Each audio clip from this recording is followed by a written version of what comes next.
Your trade of the day brought to you by Day Trade the World. As always, it's going to be Alibaba here, and it is a little bit chilly in the in the studio here. But at the end of the day, sometimes you don't get your A+ setup. Now, I liked some dip buys on some of the Chinese ADRs. They were all gapping to the upside on some positivity. There was meeting Biden and Xi, and then seeing some opportunities gapping up across the board. I think JD was up almost 5% pre-market. Before we even started trading, Alibaba was looking strong as well. So I did like JD at 50. I ended up missing that. But I want to go to Alibaba because this is a chart that over the last couple of weeks has been gapping all over the place. I have a 60-minute up here, but it's just gap up, gap down, gap up. There is some higher support that kept coming in. And when you gapped up this time, I was simply looking at this little channel, previous highs the week before. You had this 72 resistance, about 71.50 to 72, where you had this nice little channel. And I'll tell you, Alibaba, it's not just a matter of that it came to the downside at the open. Clearly, the short would have been fantastic if you just shorted off the highs. But I was looking for the dip buy in front of that 72 area. And the issue when you have a bit of a target area for support, and it might not be that hard 72, is if you catch the falling sword, which is exactly what happened to me. I had my 72 bids out there very early, locked and loaded and ready to go. You get this candle on a 3-minute at the open. So immediately first feels like, whoa, let's take a second. We understand this could be going to 71.50 before it bounces. Let's not add to it till we see it make a little bit of a bottom. And as a matter of fact, when it did catch that bottom above 71.50, reclaim 72, I jump back in, add to my position back in at that 72 level, and then it snaps, gets to about 72.40, couldn't even get to 72.50, and snaps back down. So at this point, I'm saying, it was probably a little bit too violent getting in the first time.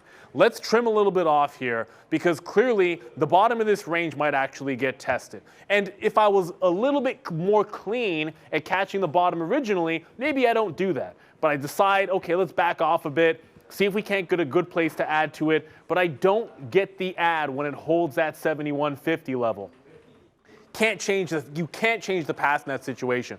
Regardless of whether I was able to add back into it or not, I'm still going to adhere to the fact that it is downward trending, takes them out when it gets to VWAP. It then broke VWAP here, and I'm looking for a 72.75 break that'll get me into this range. I don't think it gets to 74, but I'm at least thinking that channel 73.5. So I do want one more leg out there to try and hold for a bigger move. It doesn't happen.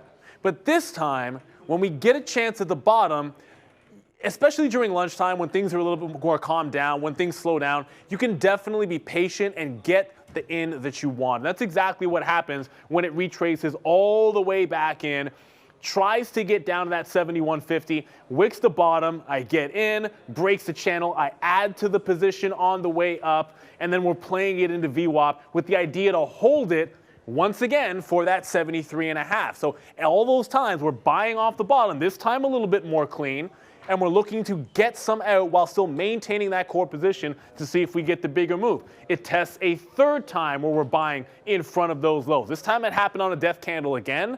Not really a death candle, but a pretty big momentum candle to the downside. So I did back off on adding to it too aggressively in here, and then it's a more slow grind past noon into VWAP. But each time, getting a little bit more discretionary either with how we get in or making sure that we hold for a little bit more growth. At this point, there is still a chance for it to break out. However, gotta note, the market is breaking highs when we are not able to get past VWAP. So you've got a stock which rejected the open, has found a resistance at 72.75. This is the thing about being a little bit counter trend because you're catching a falling knife in this particular case. So what you have to do when that starts happening to you, even if you like the long and you're going to be in it, is as it bounces off those lows, make sure you're getting yourself a good price, always better each time it tests, and pay yourself out in case that trend continues. Because the longer the market breaks highs without this being able to get above even VWAP, you know it's going to likely come back against you. You can always make money if there is a structure to your trading, even if you happen to be a little bit counter trend. Identify a key price area. Start being very, very patient with your entry points. Even if your first fills come in a little bit too aggressively, you can always back off a little bit and then get yourself a better entry price and then stick to your plan. That's the key. Able to stick to the plan here, so no worries on Alibaba, your trade of the day.